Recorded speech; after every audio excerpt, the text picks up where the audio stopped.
I just want to start saying thanks to everybody for coming, especially my wife, Kathy, and my daughter, Lee. I've said it before, the single best decision I ever made in my life was Kathy agreeing to marry me.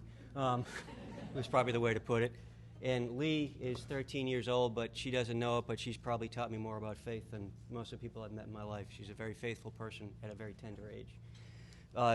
So before we do that, I want to just talk to the guys in here first who are thinking about joining a small group. Greta said that her small group is a sweet reminder for her.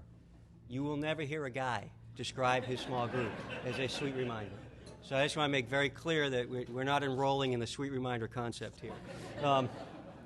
But just to give background, I've been involved with Needle's Eye since January of 2005, and what happened, or in a small group since January of 2005. I went to a function for Needle's Eye, and I filled out one of the cards that was on the table. And a couple days later, Buddy called me, and he asked if I would be interested in joining a new group that he was forming, a new small group. And I agreed, and I thought about it. Back then, I didn't realize the basic rule in life, which is when Buddy asks you to do something, it's probably good for you, and just say yes. So I thought about it a little bit, and I joined the group. Was with that group for about 5 years. We meet on Friday mornings, and recently, me and another guy left that group and started a new group, and one of our members, Greg, is here of the new group, and we've been doing that for about 6 or 8 weeks now, and it's been a great experience. And in addition, Kathy and I participate in a group for couples through our church that meets on Sunday evenings. So it's very clear that I found small group experience meaningful. Preaching to the choir while I'm in the choir. I think they're very meaningful. But I was thinking about it, if I was going to talk about small groups with people, what questions would they have about, what is a small group? What is it all about?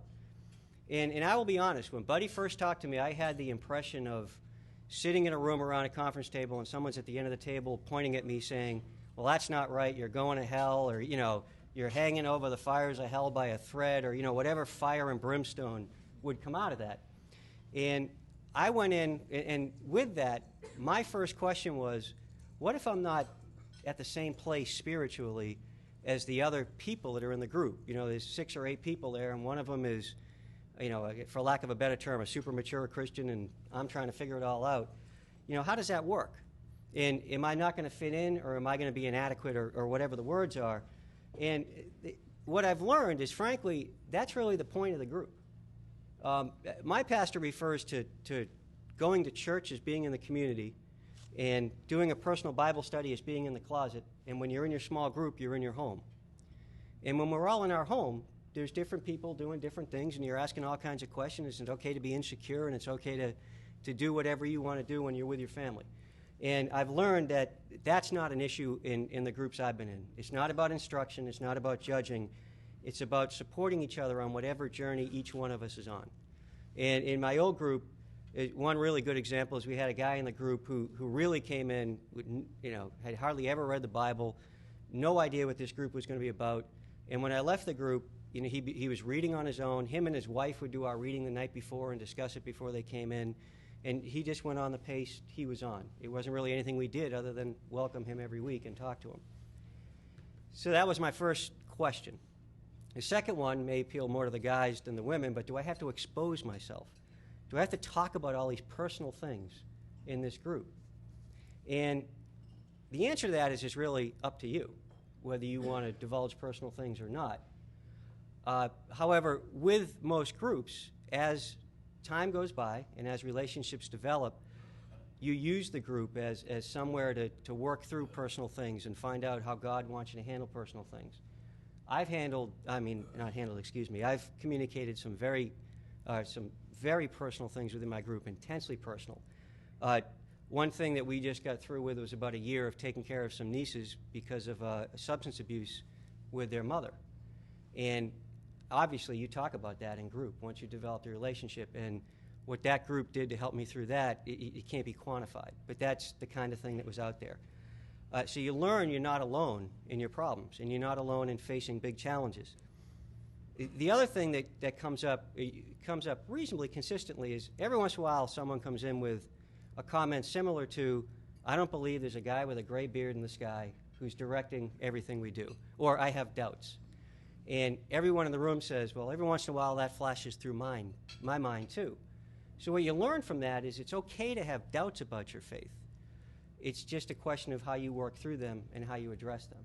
So those are the kinds of things you get out of that personal side, but that's really up to you. And then there's the big question, which was, or is, how does the Bible, how does Jesus, how does God fit into all this? When you do a typical group, what happens, you get together, you chat for a few minutes, you say a prayer, and you kind of go around, what's going on, what happened since last week. And sometimes it's not serious stuff, sometimes it is serious stuff, but there's things we talk about that are going on in people's lives. Then after about 20 minutes of that, you do a Bible reading, or you read from a book that you've decided you want to study as a group. And the thing you learn going through that is it's amazing how consistent the things we face today are similar to the things that were faced when these Bible stories were written thousands of years ago. It's just there's different technology around it. Someone rides a horse and tells it instead of sending an email, but they still get the news. And you learn that you can use that to help you through the problems. And the thing our groups always consistently discover is how often that reading will reflect something that someone was talking about prior to when we opened the book. And as a result of that, what happens is you start to get the feel for how God is with you all the time and how His Word is with you all the time and how you can use it to help you through life and help you make decisions and discover His will for what you want to do. So with that, those are the three big questions. I would like to just leave you with one idea. If you're not in a small group and you're doubtful about it, or you just want to put your toe in the water, it's really about a 6-week commitment. It takes 6 to 8 weeks for a group to kind of come together and people to get to know each other and people to decide whether they want to continue or whether they don't. And with what you've heard today and other people in this room that are in groups and what they've meant to them, I just ask you, is it worth trying it for 6 weeks and see if you like it? And if you do, let it roll from there. So thank you very much.